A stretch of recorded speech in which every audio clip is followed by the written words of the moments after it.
7 of the last 10 does not sound good. But the honeymoon phase, is it over with Luka and LeBron, Keith? I don't think so. I think they got to get back into whatever rhythm they were in when Luka came the first time around. When we traded for him, whatever that was, that they need to find that again. LeBron's trying to get back indoctrinated into the system, into his role.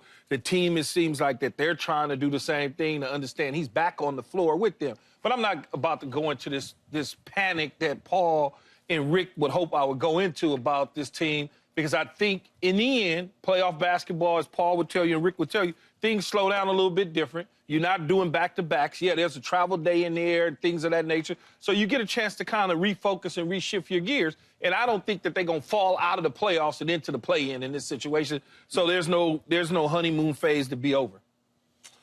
It's over, Keith. Oh, man, stop, Paul. Listen, everything was like I told you yesterday.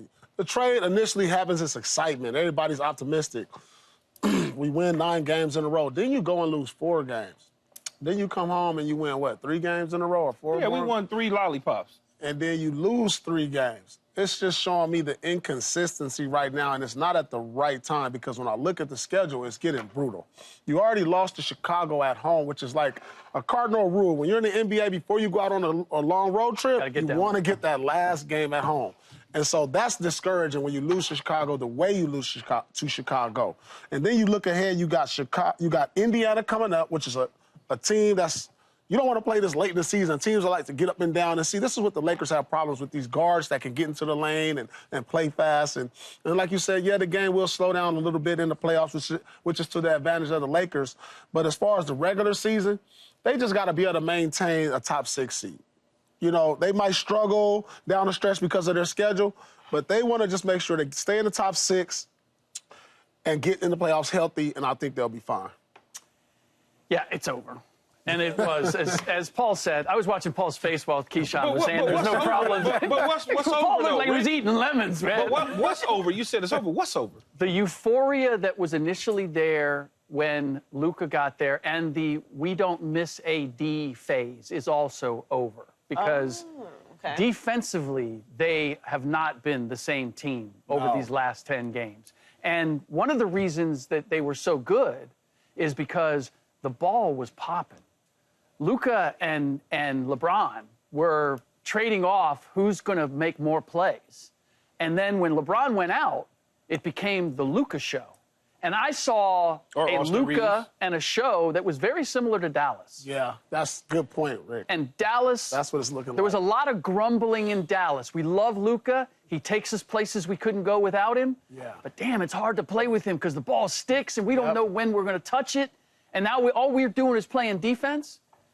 So when everybody was touching it and they knew if they got out on the break, I might get it and I might get an easy bucket, they were playing fast and everybody was sharing it and everybody was putting that effort in defensively.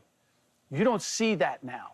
And without AD as that backbone, everybody has to be flying around and switching quick and be on a string, and you're just not seeing that now. So all the flaws in terms of ball domination and defense that we wondered about when they got Luka, whether they could be a factor this year, now we're beginning to see that. So AD, you do understand AD wasn't with us when we went to Denver and took care of Joker the way we corralled him. He wasn't a part of that.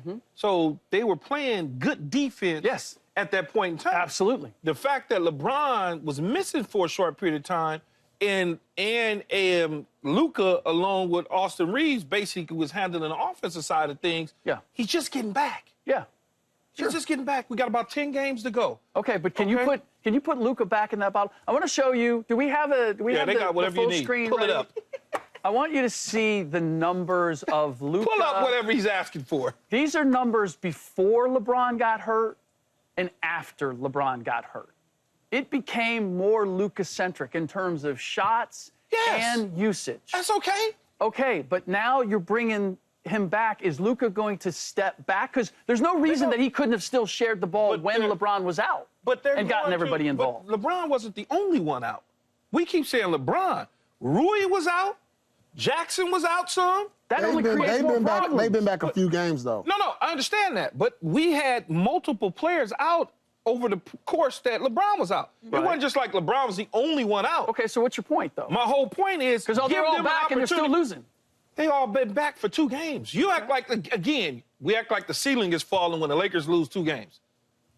It's not the ceiling is falling, but we took them from they could be a nice team to, oh, they could be title contenders. And they still can be. Well, it's showing too much inconsistencies right now.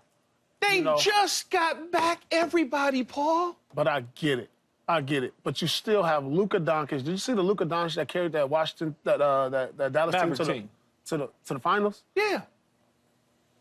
I mean, I see the same type of role players on the Lakers without LeBron. Well, he should be able to win some games by himself. I understand that, but this is a different team. He was with them for how many years? I get it. 7, 8? What, with Dallas? How long was he there? 6 years. Was it 6, 7? Whatever it was, that he had been there since he's been drafted. Okay, they're trying to make this adjustment. Right. I understand what Rick is saying. I understand what you're saying. Yeah. But they're going to be in the playoffs. Okay. Talk to me when they get to the playoffs. Talk to me about no end of no regular season. You're right. Of course I'm right. In this regard, in that they can get to a place, and it's unfair to judge them because they need to collectively. But the question is, you're in a dead sprint now to the end of the regular season, and then you're into the playoffs. Can you get the kind of synchronicity that you need to be a title contender between now and then? When the way they played instantly, we thought, oh my God, this is going to be so easy. And now we're seeing the reality is that it's not going to be that easy. I don't feel like it's reality, though. And this schedule is not going to give them any confidence because they're going to go into the playoffs like a little shaken because of this. I don't see them they probably won't even win on this road trip. There's a chance. They may get one. They have at Pacers, at the Bulls, and at the Grizzlies. No, I want to see the schedule. They can lose all 3 of these games. Oh, that's not the schedule. No, the schedule's right here, buddy. And then you got Houston, who's been on fire. Golden State, who's been on fire. OKC, who's been on fire. A Dallas with Anthony Davis back. And this is a brutal schedule. Look at all these teams that have dribble penetration.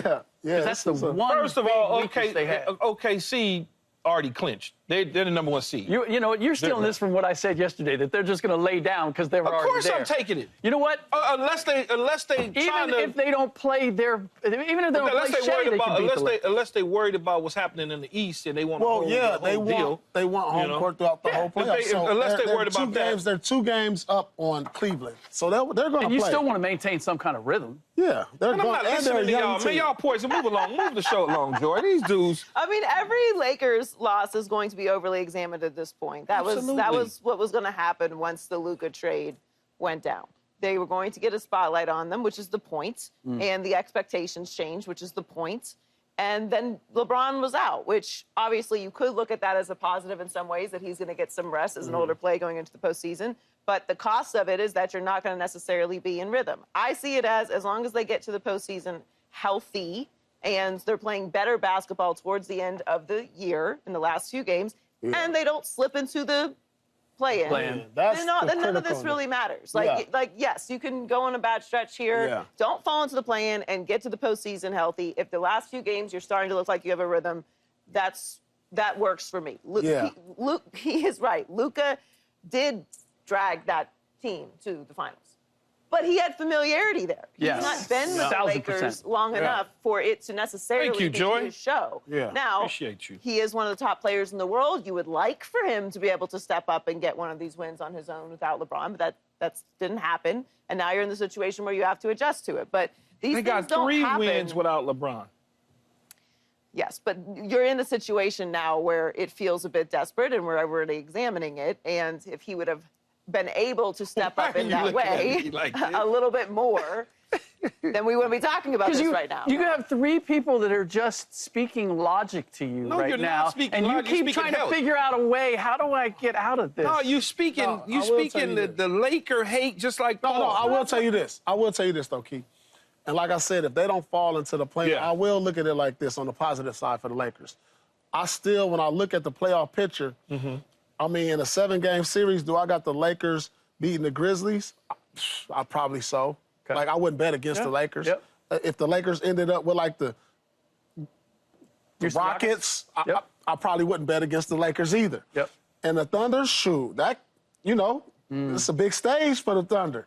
Playing against Luka and LeBron, the Lakers in the 7-game series, when you got to go to practice and all you doing every day is watching tape on them, the game is slowing down, and all they doing is watching tape on the Lakers, and you say, damn, we got to deal with LeBron and Luka for 7 games, that's a problem. Who are you worried about them matching up with?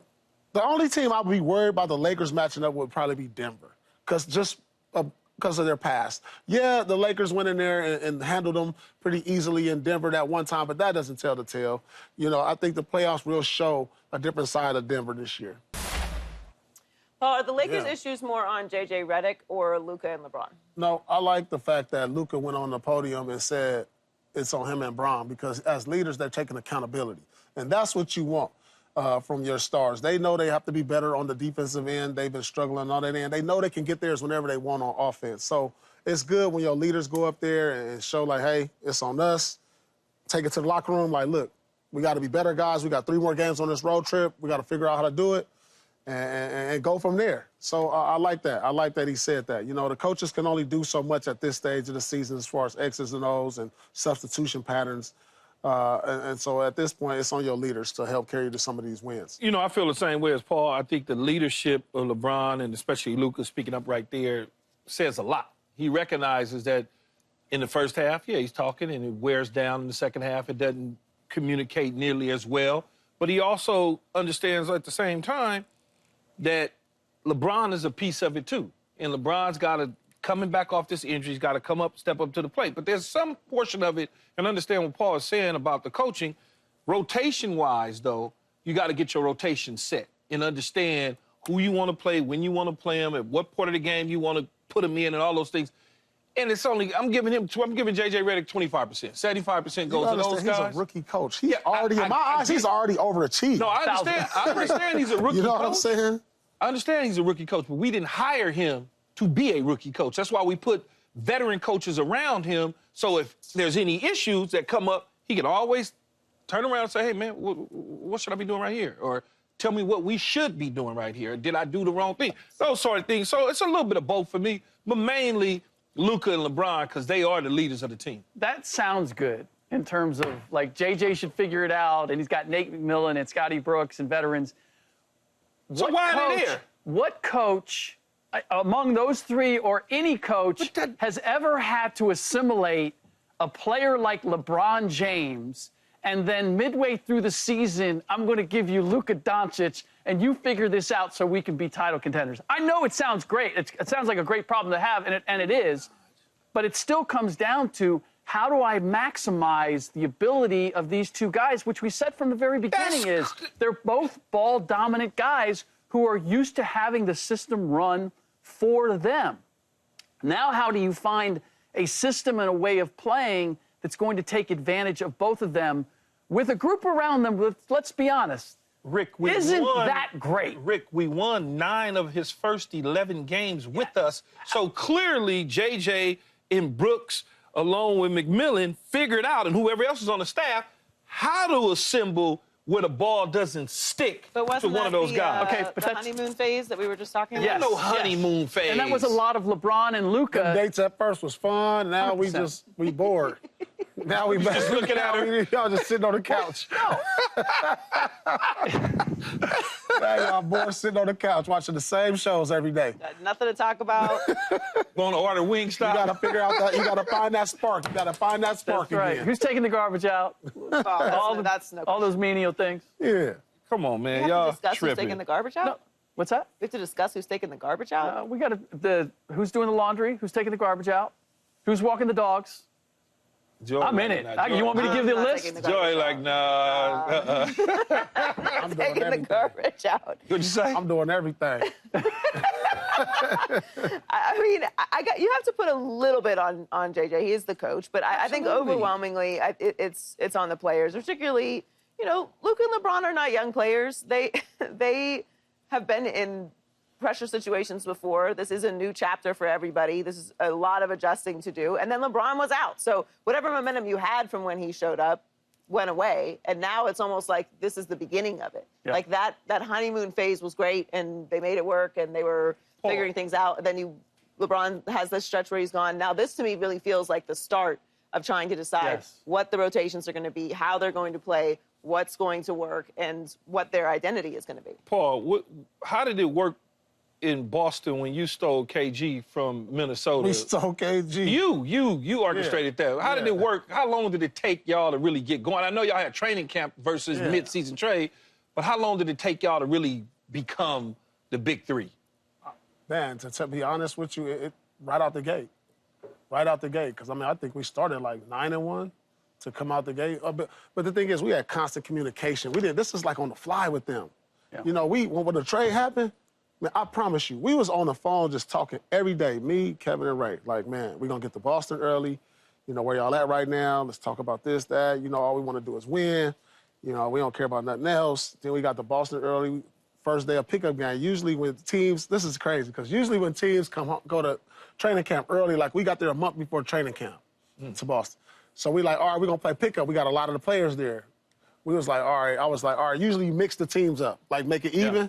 I was like, this the teams. I said, it's going to be me, Kevin, Ray. Everybody looked like, what? Like, for our pickup game, I was like, we got to get the chemistry down right now going into it. So we took off running. So, but this is rare. You know, where a team mid-season with this type of acquisition. Think about this. You made a mid-season trade for a player to come in and be your number one. Yep. That don't happen. And here's the difference. With you, KG, and Ray, and Rondo, like, all those pieces fit. Like, you all had your separate strength and role that it all came together. You basically have Luka and LeBron, who are essentially the same guy, trying to figure out how do we manage this to work together. If you see if Wade and Bosh and LeBron didn't win it the first, they got there, they played well, but they kind of meshed the first year. Then they got it together.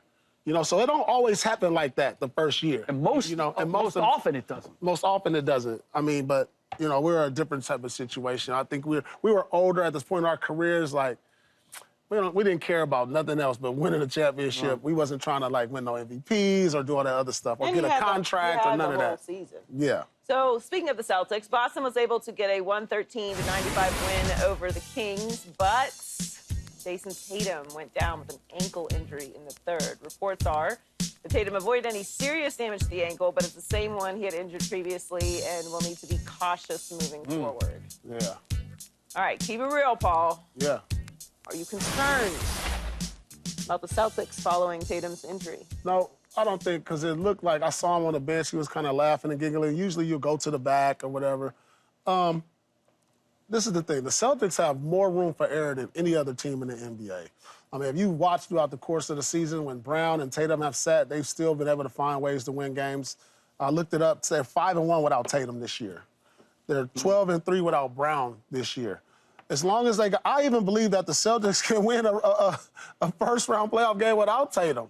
I don't think they'll win a championship without him. But if he can just, hey, look, he's walking on his own too right here, if you check it out. So I think this is something that's like, hey, we're going to rest him rest of this trip. Let him heal up. As long as he's healthy for the playoffs, that's fine, because we have more than enough depth. So I don't think the injury is concerning for me right now. I'm right there with him. My first concern was where he grabbed his ankle, because I thought, oh, that's a high ankle sprain, because he grabbed it high, and those usually take longer. But to Paul's point, like, this isn't going to bother them during the regular season. We got about 3 weeks left of the regular season. And I do believe that with their depth and with as bad as the Eastern Conference is in the lower ranks, you're going to have teams making the playoffs in the Eastern Conference that have losing records. And Boston is going to catch one of those teams. They can get back. They can get through a first round without Jayson Tatum.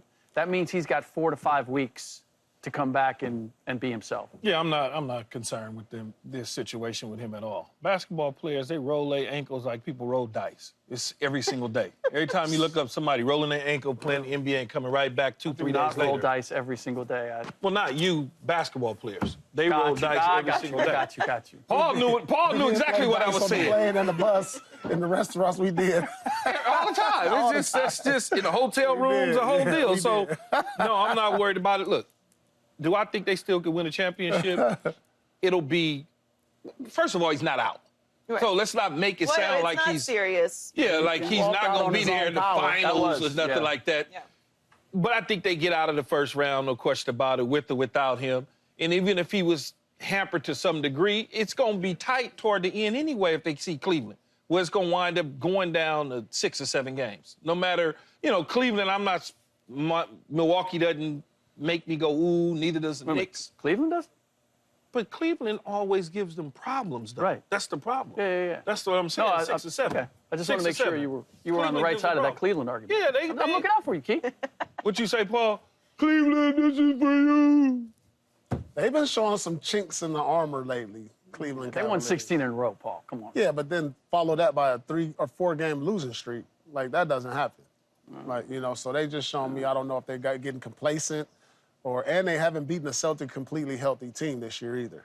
Because the first time around, I believe Drew Holiday and Brown didn't play. And Porzingis wasn't there. The last game, they've always had some missing players. So, Cleveland is a threat, and I will not take them lightly because over the course of the season, I go by your record, and I see what you've done. So I'm not taking Cleveland lightly at all.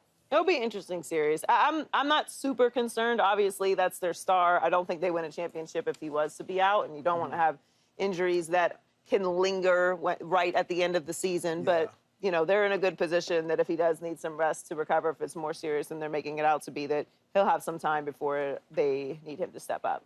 Subscribe here to get the latest from Speak, and go watch a few segments from our other shows on FS1.